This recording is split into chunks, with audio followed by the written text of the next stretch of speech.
Selamat pagi adik-adik, selamat bertemu kembali dalam ibadah Minggu Anak Daring 25 April 2021. Hari ini bertemu kembali dengan Ci Ina. Sekarang kita bernyanyi dulu yuk adik-adik dari Kidung Ceria 149, Ajar Aku Mendengar Seperti Samuel.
Sekarang kita berdoa dulu ya adik-adik. Yuk kita satu dalam doa.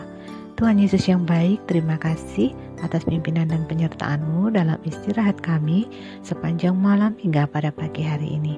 Saat ini Tuhan, kami telah siap untuk mendengarkan firman-Mu. Pimpin kami dengan kuasa Roh Kudus-Mu. Terima kasih Tuhan Yesus. Di dalam nama Tuhan Yesus Kristus kami berdoa dan mengucap syukur kepada Bapa di surga. Amin.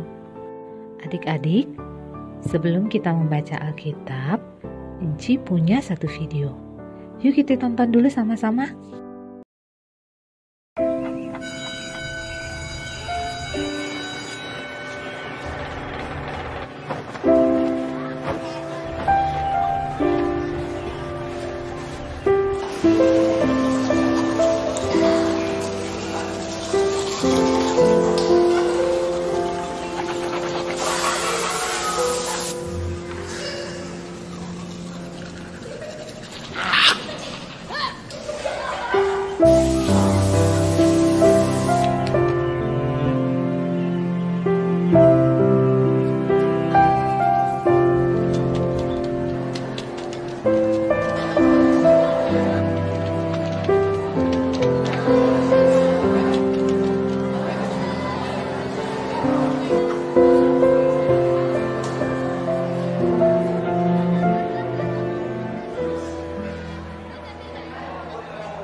Join the Bernas Bowls for Humanity Cause.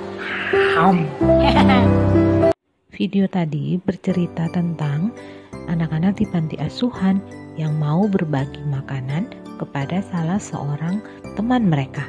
Wah, pasti senang ya bisa berbagi.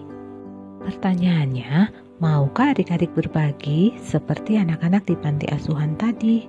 Pasti mau ya, seperti tokoh dalam pembacaan Alkitab kita hari ini. Sekarang adik-adik buka ya Alkitabnya dari Perjanjian Lama. Dari kitab 2 Raja-Raja 7 ayat 1 sampai dengan 9. Jangan lupa di pause ya saat adik-adik membaca Alkitab. Bacaan kita hari ini bercerita tentang penduduk di sebuah tempat yang bernama Samaria. Pada saat itu, di Samaria, mereka sedang mengalami kelaparan. Kenapa ya mereka mengalami kelaparan? Ternyata karena kota mereka dikepung oleh tentara Aram, musuh mereka. Kepungan tentara Aram menutup jalur makanan ke kota Samaria, sehingga bahan makanan tidak dapat masuk ke kota Samaria. Nah, adik-adik, ada juga 4 orang Samaria yang sakit kusta. Karena mereka sakit kusta, sehingga mereka tidak boleh tinggal bersama orang-orang Samaria lainnya di dalam kota. Penyakit kusta itu adalah penyakit yang dapat menular ya adik-adik dan merusak kulit. Nah, pada saat itu orang yang sakit kusta dianggap orang yang kotor dan berdosa. Maka mereka harus tinggal di luar kota Samaria. Keempat orang kusta ini tinggal di gerbang kota, dan biasanya keluarga atau kerabat mereka akan menaruh makanan untuk mereka di luar gerbang kota. Dalam situasi kelaparan inilah 4 orang kusta tersebut berunding mencari cara apa yang harus mereka lakukan untuk bertahan hidup, karena keluarga dan kerabat mereka tidak punya makanan untuk diantar ke mereka. Ada beberapa pilihan ya yang muncul saat mereka berempat berunding. Pilihan pertama, apakah mereka akan masuk ke kota Samaria dengan kemungkinan mereka akan mati ditimpuki batu dan kelaparan. Pilihan kedua, apakah mereka tetap di gerbang kota dan akan mati kelaparan juga. Pilihan ketiga atau terakhir, mereka menyeberang ke kemah tentara Aram dengan kemungkinan mereka akan diberi makan oleh tentara Aram atau malah ditahan tentara Aram. Pilihan yang sulit ya ketiga-tiganya. Pada akhirnya mereka memutuskan melakukan pilihan yang ketiga. Lalu mereka berempat mendatangi perkemahan tentara Aram pada waktu sore hari. Di sana mereka kaget ya, dan di luar dugaan mereka, ternyata perkemahan tentara Aram kosong dan tidak ada orang. Nah, mereka jadi bertanya-tanya ya adik-adik, kenapa ya tentara Aram meninggalkan perkemahan mereka? Menurut cerita, tentara Aram kabur karena mereka mendengar suara bunyi kereta, bunyi kuda, dan bunyi derap kaki tentara yang sangat banyak, yaitu orang-orang Het dan orang Misram, musuh Aram. Ternyata suara-suara yang didengar tentara Aram adalah bagian dari karya Allah untuk memberikan pertolongan pada orang-orang Samaria. Itu sebabnya keempat orang kusta tersebut menemukan perkemahan tentara Aram kosong. Wah, mereka senang banget ya karena banyak makanan di perkemahan tersebut dan mereka berpesta pora. Tapi tiba-tiba mereka sadar dan merasa bersalah karena mengingat saudara-saudara mereka yang kelaparan.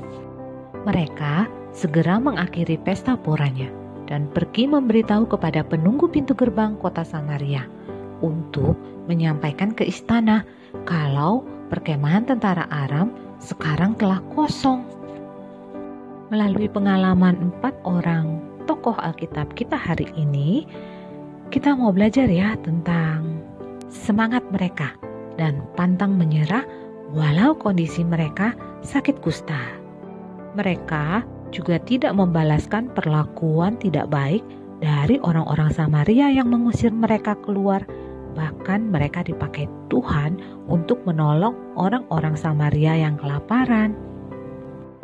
Pertolongan Tuhan Allah itu selalu nyata ya dalam setiap kehidupan umatnya.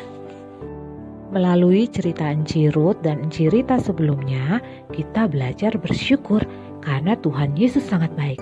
Nah, sekarang kita juga harus mau bagikan kebaikan pertolongan Tuhan Yesus kepada semua orang. Seperti video di awal tadi ya, tentang anak-anak di panti asuhan yang mau berbagi makanan kepada salah seorang temannya. Walau adik-adik masih kecil, adik-adik juga bisa ya berbagi kebaikan Tuhan Yesus. Bagaimana ya caranya? Dengan selalu mengingatkan orang-orang di sekitar kita untuk menggunakan masker dengan baik dan benar. Atau dengan mengingatkan untuk selalu menjaga jarak mencuci tangan, dan berolahraga supaya tubuh kita tetap sehat dan bersih. Dan masih banyak lagi hal-hal yang adik-adik bisa lakukan. Mungkin adik-adik akan mengalami tantangan ketika mengingatkan orang-orang di sekitar kita. Nah, untuk menggunakan masker, cuci tangan, dan menjaga jarak. Tapi adik-adik jangan khawatir dan takut ya. Yang penting adik-adik melakukannya dengan perkataan yang baik dan sopan. Dan juga jangan bosan-bosan ya mengingatkan seperti 4 orang ustadz tadi yang pantang menyerah dan selalu semangat. Sekarang tugas adik-adik membuat kartu dihias dan tuliskan "Aku suka membagi". Lalu tuliskan 1 nama orang atau teman dan kebaikan yang akan adik-adik lakukan untuk mereka. Jangan lupa kirimkan foto kartu tersebut bersama adik-adik di grup WA orang tua ya. Untuk mengingat cerita kita hari ini, kita akan bernyanyi dulu ya adik-adik dari Kidung Ceria 205, Aku Suka Membagi.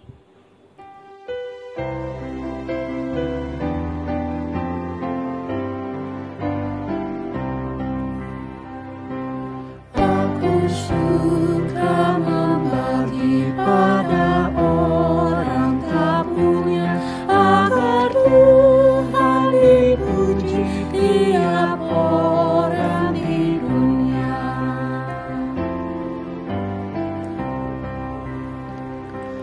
Pun kepada Tuhanku ku beri persembahan, tangan kiri tak tahu apa laku yang kanan. Aku suka membagi pada orang tak punya, agar Tuhan dipuji tiap orang di dunia. Sekarang kita akan menutup ibadah daring kita pada hari ini dengan doa. Mari kita berdoa adik-adik. Tuhan Yesus yang baik, terima kasih atas pimpinan dan penyertaan-Mu Tuhan di dalam kami mendengarkan firman-Mu pada pagi hari ini. Tuhan, tolong kami, ajar kami untuk selalu bisa melakukan, membagikan kebaikan yang Kau berikan kepada kami Tuhan untuk sesama kami. Tuhan, pimpin kami, berikan kami semangat dan selalu kekuatan yang berasal daripada-Mu, sehingga kami bisa menyampaikan kebaikan-Mu melalui sikap kami, melalui perkataan kami kepada orang-orang di sekitar kami. Tuhan, kami juga mau berdoa untuk kedua orang tua kami juga mau berdoa untuk bangsa dan negara kami juga mau berdoa Tuhan untuk gereja kami. Kiranya Kau memberkati kami semua, ampunkan dosa dan salah yang sudah kami lakukan. Di dalam nama Tuhan Yesus Kristus kami berdoa dan mengucap syukur kepada Bapa di surga. Amin. Selamat hari Minggu dan selamat berbagi kebaikan Tuhan Yesus kepada sesama.